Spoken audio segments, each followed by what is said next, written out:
Nick Hulscher, welcome so much to the show. Thank you for coming back on. Very disappointing and saw all of the legacy media basically celebrating this activist judge. Uh, can you explain to us what this means and ultimately? Yeah, well, thanks for having me. And yeah, this was a disastrous error, disastrous mistake by the federal judge Brian Murphy. He has literally single handedly shut down all of the childhood vaccine schedule reform. We have to remember back in January, the HHS, RFK, and the CDC shrunk the recommended childhood vaccine schedule from 17 routine vaccines down to 11. So that was about 80 doses to age 18. They shrunk it down to about 30. And this judge wanted to erase that, stop that. And he did temporarily. It'll probably be overturned, but also disturbingly, this federal judge also disbanded or temporarily suspended the ACIP committee, who's they've made so many votes recently, and they all he unfortunately he also literally suspended all of the previous votes made since June of 2025, and they voted to stop universal or to stop recommending universal hepatitis B vaccines for newborn infants.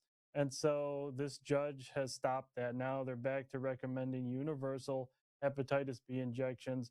And now the ACIP panel can't even meet because he has basically stopped all the new appointees from being a part of ACIP. And so this will hopefully be overturned as soon as possible. This judge has endangered the public health of Americans' children. And that's what's so wild about this is because you always hear these arguments of, who should be making our health decisions. Well, now this judge has basically unilaterally appointed himself to make these decisions. I mean, and to my knowledge, nothing like this has ever been done before that a judge would get in the way of the ACIP committee and how that's, I mean, where does he get off with such a sweeping rulings when it comes to the Department of Health that essentially the voters voted for? I mean, if it hadn't been RFK Jr. signing on to President Trump's ticket, he may not even be in office at this point. Right, exactly. Yeah, we got what we voted for. We wanted the childhood vaccine schedule to be completely revamped.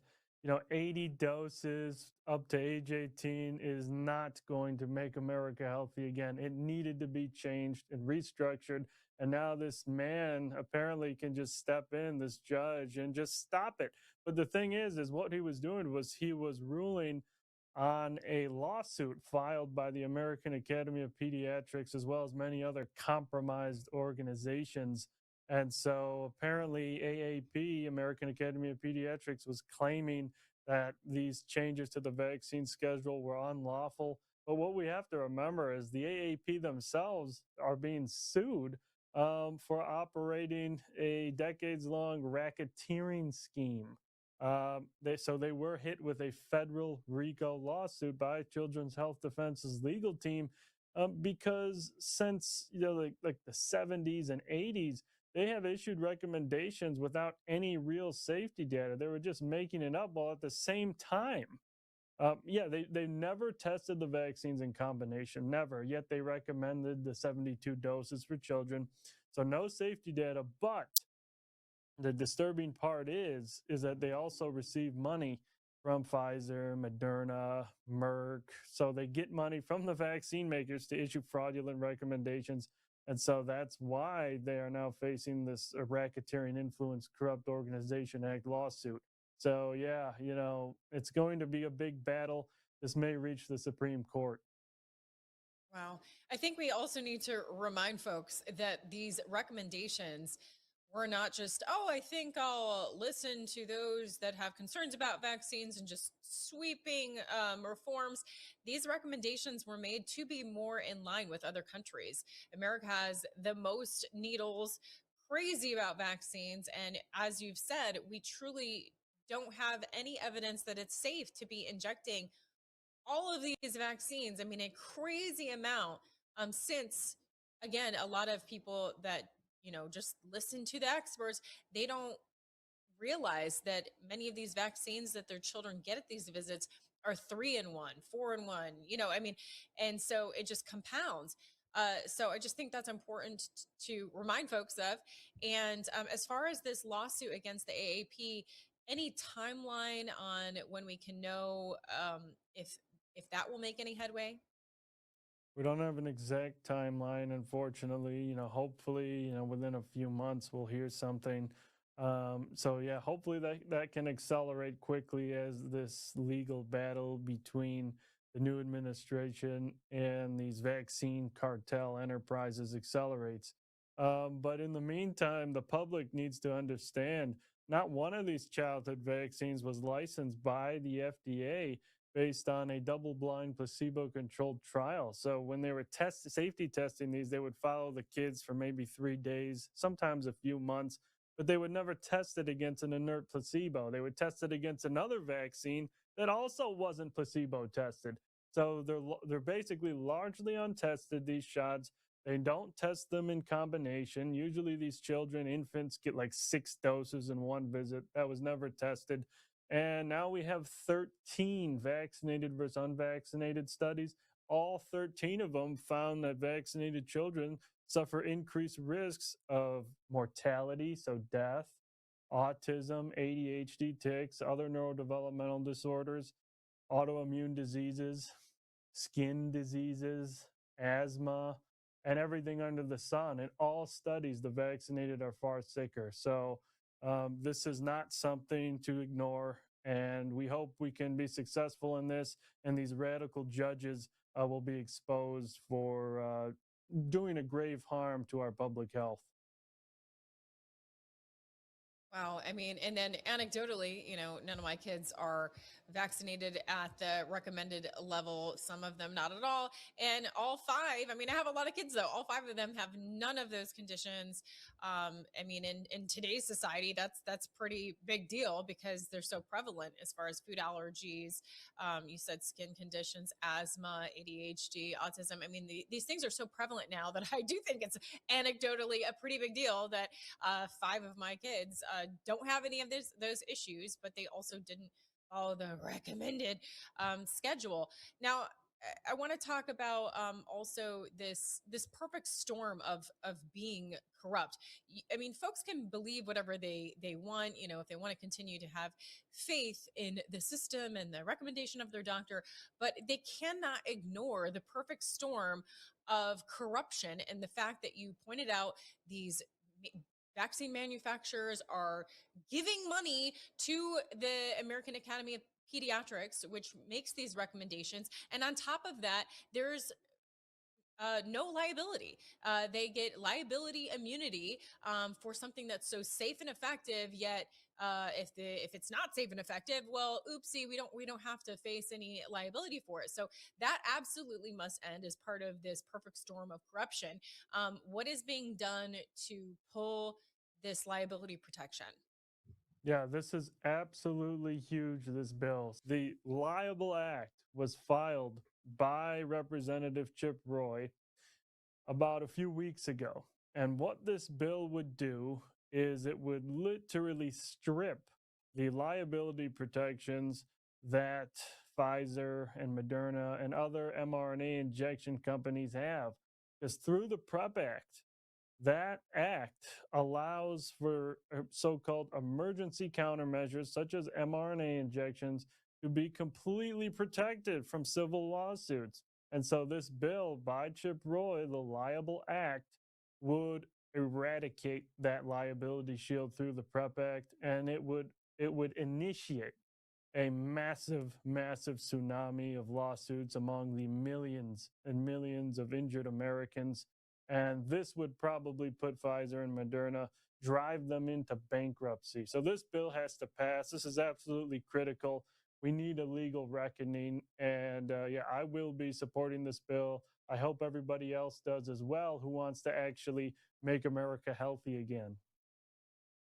And that liable act, I had to look it up. We can't retain all of this information, but it stands for Let Injured Americans Be Legally Empowered Act. Let Injured Americans Be Legally Empowered Act, the liable act introduced by Chip Roy, and such an important uh, aspect to trying to clean up some of the corruption in this. As I recall, didn't Rand Paul have similar legislation? I mean, do we know where that what happened to that? Yeah, Rand Paul's bill is also critical, but it's what Rand Paul's bill was looking at was to strip liability protections from the childhood vaccine makers through the 1986 National Childhood Vaccine Injury Act. So what that bill would do, it would allow parents to sue for, say, the MMR shot inducing autism or brain damage or even death. And so that bill is equally as critical. Both of them need a pass. And if both of them do, the vaccine makers, they will not be able to roll out untested injections anymore. They will have to test them because if they don't, they will go bankrupt. It seems like obviously so much common sense there and more protection for consumers, which I thought uh, representatives would care about protecting consumers and protecting the American people. So we got to keep an eye on that and support both of those measures. As you said, you have been sounding the alarm with so many studies.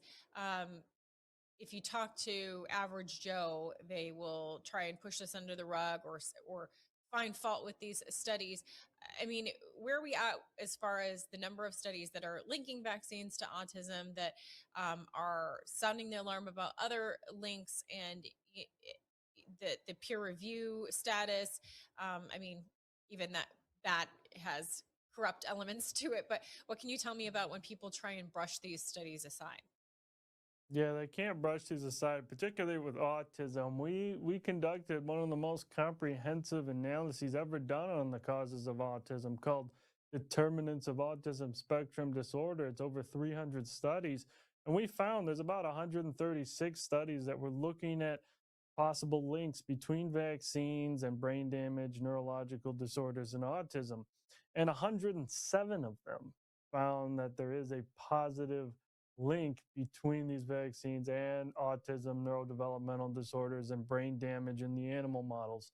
And so, yeah, we did. And as you can see here, the CDC did change its website after we put this report out to say that they cannot claim that vaccines do not cause autism. And so it appears that that was a successful win in that department. But I mean, we demonstrated that the vaccines, the childhood vaccines, are the single most dominant modifiable risk factor for autism. And actually, one key thing about this paper is we fed it into three AI LLMs, three AI models, Grok, ChatGPT, and Gemini. And we asked it, read our study and say, do vaccines cause autism? And every single one, Grok, Gemini, and ChatGPT said yes, the vaccines cause autism after reading the 300 studies in our report. So this is absolutely unequivocal. The studies that claim there's no association, they don't have any unvaccinated control groups. They're biased, they're funded by pharma, and they're riddled with fatal flaws. So, yeah, unfortunately, these vaccines are contributing significantly to the autism epidemic. And one last thing I want to bring up just about we just put up a new study on the preprint server. We looked at the vaccine adverse event reporting system with the COVID shots, and we found there was a 6,800% higher odds of developing polymyalgia rheumatica, which is a debilitating autoimmune muscle disease that causes immense pain in the joints. Like the shoulders start to hurt terribly. You can't even get out of bed. Your hips start to kind of degrade as the body attacks it. And so these shots are inducing serious autoimmune disease. Bringing it back to the first topic that a judge has temporarily kept the old vaccine schedule in place.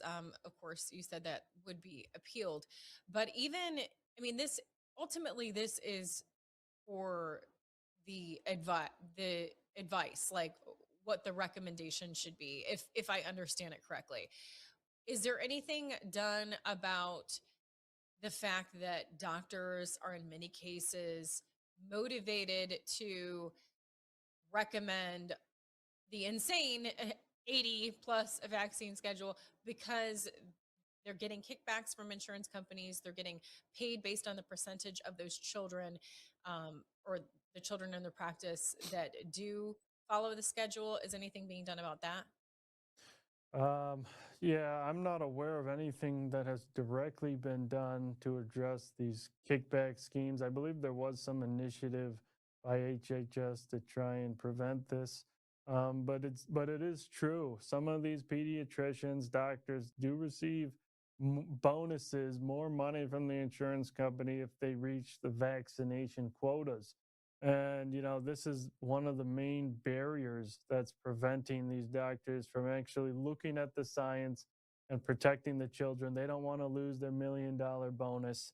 And it's very unfortunate because doctors, they're supposed to do no harm, uphold the oath that they took. But in many cases, they're not. They're just raking in the cash. And this is harming our children immensely. Dr. Mary Taylor Bowden has attested to this, saying that she would have made over $1 million if she would have been injecting people, and has provided the evidence. She was just posting, however, celebrating that the Missouri Senate has just passed a bill making ivermectin hydroxychloroquine available without a prescription. Do you think we're heading in a direction to where these alternative methods of treatment for diseases will be more widely accepted and accessible? I believe so. I believe so. At least in, it appears, perhaps red states. Some states are probably not going to do this.